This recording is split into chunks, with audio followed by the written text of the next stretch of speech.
4 राज्यों के चुनावी परिणाम आ गए हैं। जी हां, छत्तीसगढ़, मध्य प्रदेश और राजस्थान। ये वो 3 राज्य हैं जहां पर बीजेपी बहुमत से सरकार बनाने जा रही है। लेकिन राजस्थान और छत्तीसगढ़ से कांग्रेस को बड़ी चोट पहुंची है, क्योंकि यहां पर सत्ता में काबिज कांग्रेस पार्टी अब बाहर हो गई। ये अपनी सत्ता बचाने में कामयाब नहीं हो पाए। लेकिन इस सबके बीच कांग्रेस के 3 बड़े चेहरे, जिनका भविष्य अब दांव पर लगा है। अब वो रिटायर्ड हो जाएंगे, उनकी उम्र हो चली, या फिर राजनीति जो सक्रियपन है वो खत्म हो जाएगा। हम बात कर रहे हैं अशोक गहलोत की, कमलनाथ की और भूपेश बघेल की। शुरुआत करते हैं अशोक गहलोत से। राजस्थान में कांग्रेस के दिग्गज नेता अशोक गहलोत ने राज्य में चुनावी अभियान का नेतृत्व किया। उन्होंने अपनी कल्याणकारी योजनाओं और कई लोक लुभावन वादों के आधार पर वो हासिल करने की कोशिश की जो पिछले 3 दशकों में कभी नहीं हुआ, सत्ता संभाल कर रखना। राज्य में 72 साल के अशोक गहलोत ही पार्टी का वो चेहरा थे जो पिछले कई महीनों से सरकार की योजनाओं की बात कर रहे थे। चुनाव से कुछ दिन पहले ही पार्टी के अन्य नेताओं को पोस्टर्स और बैनर्स में जगह मिली। कहने का मतलब ये हुआ कि पूरा चुनाव अशोक गहलोत के दम पर लड़ा गया, उनके चेहरे पर लड़ा गया। बता दें कि ये चुनाव अशोक गहलोत के लिए राजनीतिक अस्तित्व की नजर से बेहद महत्वपूर्ण था। वो राजस्थान में अपनी जमीन बचाने की कोशिश कर रहे थे। उनके धुर विरोधी कांग्रेस नेता सचिन पायलट के साथ उनके संबंध किसी से छिपे नहीं हैं। वो लगातार विरोध कर रहे थे। हालांकि चुनाव के समय इन दोनों की दूरियों को नजदीकी में बदलने का पार्टी ने प्रयास किया, लेकिन इसका कोई फायदा होता नहीं दिखा।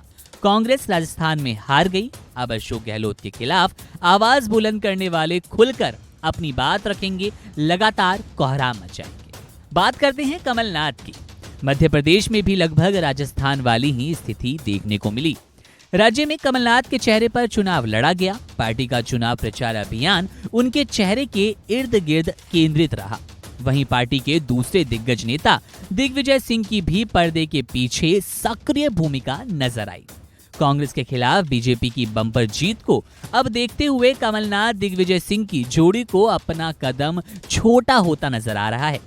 कांग्रेस को राज्य में संगठन के लिए नया नेता ढूंढना आसान नहीं होगा, क्योंकि उनके पास अब कोई मजबूत चेहरा नहीं है। और वो दिग्विजय सिंह हो या फिर हो कमलनाथ, दोनों की एक उम्र हो चुकी है। दोनों की उम्र इतनी हो गई है कि राजनीति में सक्रिय रहना बहुत आसान नहीं रहने वाला।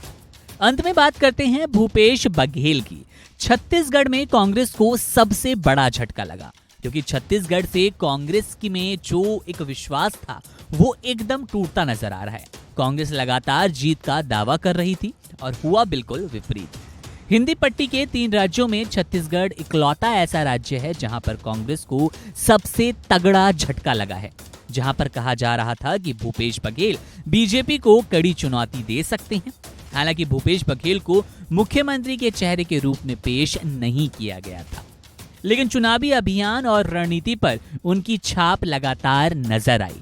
चाहे उनको धरती पुत्र की तरह पेश करना हो, या फिर ओबीसी का चेहरा बनाना हो, या फिर सरकार की कल्याणकारी योजनाओं पर ध्यान केंद्रित करना हो। बीजेपी के खिलाफ उनके आक्रामक रवैये को अन्य राज्यों में मॉडल की तरह पेश किया गया। साथ ही अन्य राज्यों में कांग्रेस प्रचार अभियान में भी उनकी सक्रिय भूमिका नजर आई। अब इधर बीजेपी ने भी कांग्रेस की रणनीति का मुकाबला करने के लिए भूपेश बघेल के खिलाफ आक्रामक रुख अपनाया था। उन्होंने एक ऐसे भ्रष्ट नेता के रूप में भूपेश बघेल को पेश किया जिसने जबरन धर्मांतरण को बढ़ावा दिया, भ्रष्टाचार में लिप्त नजर आए और कभी आदिवासियों के लिए कोई काम नहीं किया। अब इन तीनों दिग्गज नेताओं की किस्मत, भविष्य तो दांव पर नजर आ रही है। मामले को आप कैसे देखते हैं? इन तीनों के भविष्य को लेकर आप क्या सोचते हैं? कमेंट करके बताइए।